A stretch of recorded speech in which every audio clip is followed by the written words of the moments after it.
நினச்சி கூட பார்க்கலாம் அன்றைக்கி நைட் இப்படி ஒரு சம்பவம் நடக்கும்னு. நல்லா தூங்கிட்டு இருந்தேன். நைட் 2 மணிக்கு நம்மளோட ஃப்ரெண்டு ஃபோன் பண்ணி, "உங்கள் வீட்டு வெளில தான் நிற்க, உடனே வெளியே வா" அப்படின்னு சொன்னார். சரி போகலான்னு பார்த்தா வீட்டில் சொன்னால் விடமாட்டாங்க. அதனால் யாரையும் எழுப்பாமல் யாருக்கும் தெரியாமல் போகலான்னு முடிவு பண்ணிட்டேன். இப்போ டாஸ்க் என்னென்னா லைட்டாக சவுண்ட் போட்டால் கூட வீட்டில் எல்லோரும் முடிச்சிடுவாங்க. அதனால் மெதுவாக கதவை திறக்க ஆரம்பித்தேன்.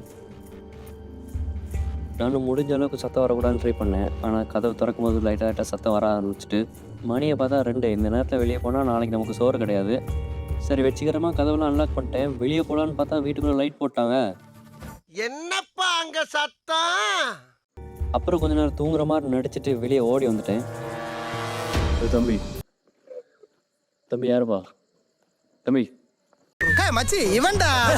ஆமாடா இவன்டா. எவன்டா? ஏதோ எமர்ஜென்சின்னு சொல்லிட்டு வெளியே வந்து பார்த்தா இவர் சிரிச்சுட்டே சாப்பிட போகலாம் பசிக்குதுங்கிறாரு. சரி கூட சேர்ந்து பார்த்துட்டு அதையாவது பண்ணி தொலைப்போம்னு சொல்லிட்டு அவர் கூட கிளம்பி போயிட்டோம்.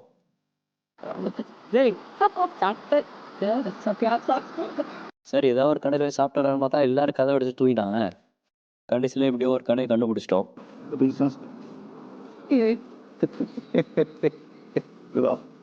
தம்பி அங்கே இதுவா தம்பி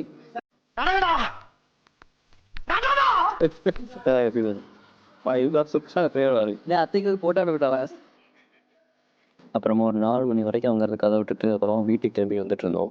வர வழியில் இன்னொரு டீ கடையை பார்த்தோம். சரி டீ கடையை பார்த்துட்டோமே, இன்னொரு டீ போடலான்னு சொல்லிட்டு அங்கேயே ஒரு டீயை போட்டு கிளம்பினோம். அப்புறம் எப்படி வந்தனோ அதே மாதிரி வீட்டுக்குள்ளே போய் படுத்துட்டு காலையில் எதுவுமே நடக்காத மாதிரி இருந்துச்சு. வீட்டில் போய் அட்டண்டன்ஸ் போட்டேன். அப்புறம் வீட்டில் யாரும் கண்டுபிடிச்சிடக்கூடாதுன்னு சொல்லிட்டு கொஞ்சம் ஆக்ஷன்லாம் பண்ணிட்டு இருந்தேன். வீட்டில் இருக்க எல்லா வேலையும் செய்கிற மாதிரி.